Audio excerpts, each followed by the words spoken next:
I'm Mercedes Stephenson, and this is the West Block: politics, perspectives, and players.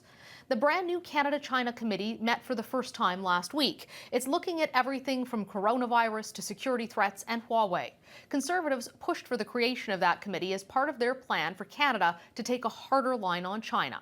It's been over a year now since Michael Spavor and Michael Kovrig were detained in China after Huawei's CFO was arrested in Vancouver. Relations between the two countries have been strained, and many are calling on Canada to ban Huawei. Joining me now to respond to this issue are our MPs, Rob Oliphant for the Liberals, who of course is the Parliamentary Secretary for Foreign Affairs, and Dan Albas for the Conservatives. Dan, let's start with you, because we just heard from the Liberal Health Minister talking about the crisis. She says the government is doing enough. They don't want to incite panic here, that Canada is in a good position and the risk is low here. Do the Conservatives believe the government is doing enough to deal with the coronavirus outbreak? Well, anytime you're talking about a crisis of any sorts, leadership is so important. And leaders plan, they also communicate, and they hold others accountable to the plan. And so far we have a number of unanswered questions. We have other countries, such as the United States, Germany, who have been able to successfully repatriate their citizens back home. And with the government, they're just unable to give us basic details on how they plan on doing this. And so from our viewpoint, we actually called a health committee meeting to bring the minister in to actually answer some of these questions. And Dr. Tam, our public health official, certainly gave a lot of information, but we need more. We need more specifics from the government so that people can rest assured that the government's on top of this file. Well, you know, Rob, people are saying, look, we're not monitoring at the airports. We're relying on people self-reporting in what could be a public health crisis if it escalates. There's no travel ban to China. We still don't know what's going to happen with the Canadians when they come back. Has the government been caught a little bit flat-footed on this? I don't think so. There's a strong travel advisory. And what the Canadian government has said is that Canadians should only travel if they have absolute necessity to travel to China. So we are advising that Canadians do not go. Banning travel is something that is extremely different than travel advisories. However, we're negotiating with China right now because they would obviously prefer that we don't have movement. We're obviously preferring that we want to bring Canadians home. We've had about close to 200 who've asked to be repatriated. So the minister has organized a charter plane. The plane is ready to go. A crew is trained and ready to go. We're waiting for manifest to know which passengers are on that plane, and we're waiting for permission from the Chinese government. We've offered to help China with medical supplies. We're doing everything we should do, but we're also not panicking.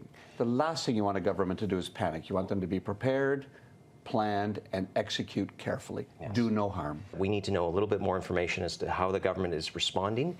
The fact that we had a Canadian citizen who self-reported and identified themselves as CPSA that they could be carrying it, and were told that they could go home, and then continued to phone in and basically say that they had believed that they had contracted the virus. You know, again, we should be having some crystal clear rules as to how this is going to be contained and what the protocols are. We should not be just letting people self-report. And Air Canada, they actually canceled flights before the government had done anything on this.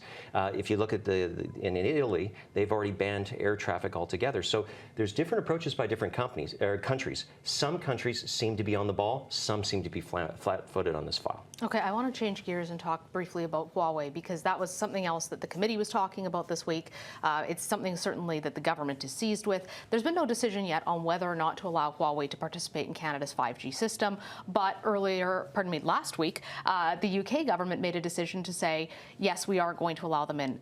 Rob, where is the government at? You promised a decision after the election. It's now February, in terms of when Canadians will find out whether or not Huawei can participate. I think this will come up at our special committee on Canada-China relations. It hasn't come up yet. Last week we had an organizing meeting, and we've begun with briefings, with 2 briefings already on the bilateral relationship. One was on trade and one was on the diplomatic relationship. This week we'll have one on justice and on consular cases, and then Dominic Barton, the ambassador, will appear at our committee on Wednesday. We have not yet got into the issue of Huawei. We are charged with doing those various activities. We're looking at bilateral relationship, trade implications to trade relationship, and obviously safety and security issues as well. And the Huawei decision is that intersection around investment and trade and activity, business relationship, and public safety and but security. no sense from your perspective as a senior Liberal of when the government might make that decision. I am waiting as well. The government is taking, obviously, the time. We have our partners in the Five Eyes are all reaching decisions on Huawei in its participation. Our allies are important to us. We consider like-mindeds and allies on every decision we do, but Canada will make its own decision based on what's good for Canada and what's good for Canadians, and that's where we'll be at. Look, the Conservatives have been calling for well over a year, and we even made this part of our election platform, that the government should ban Huawei from participation in our 5G infrastructure. Other countries like Australia, like New Zealand, with much smaller security apparatus have already banned it. But the UK is allowing it, and Boris Johnson's government is not exactly radical communist sympathizers. Well, no, but I would also simply suggest that both British Telecom and Vodafone are planning on using other suppliers for it. So getting back to here, we also had it where the former Public Safety Minister, Ralph Goodale, had said it would be after the election. Now we hear from the current Public Safety Minister, Bill Blair, that it will take, it's not just security considerations, but other considerations will be taken into account. So the question is here, has the government, are they just ragging the puck here? No. Are they putting our national security, are they stopping legitimate activity? Because many of these carriers are waiting to spend billions of dollars to be able to put in this next generation of infrastructure, but they can't do it with any certainty. So it's costing billions of dollars, and it also questions whether or not the government puts our other interest in front of our national security and Canadians' privacy. Those are two things that Conservatives believe. Okay, quick response from Rob. I'm going to radically agree with you, because I think what you're saying is that this is a complex decision. We have allies and partners who have reached a decision, New Zealand and Australia on one side. We have the Americans reaching their own decisions. We have the UK making its decisions. We will carefully analyze this. We're the government. We're not in opposition. We have a group of tools and a group of resources that we will apply to this and make a recommendation that is in the best interest of Canadians. But we are also completely separate, Rob, than the UK. United Kingdom. Our economy. We have to wrap it up because we are out of time. But certainly we will, I'm sure, be talking to both of you again, because there are many issues on this committee. So thank you very much for joining us. Thanks for having us. Thank you. That's all the time we have for today. Thanks for watching. For the West Block, I'm Mercedes Stephenson.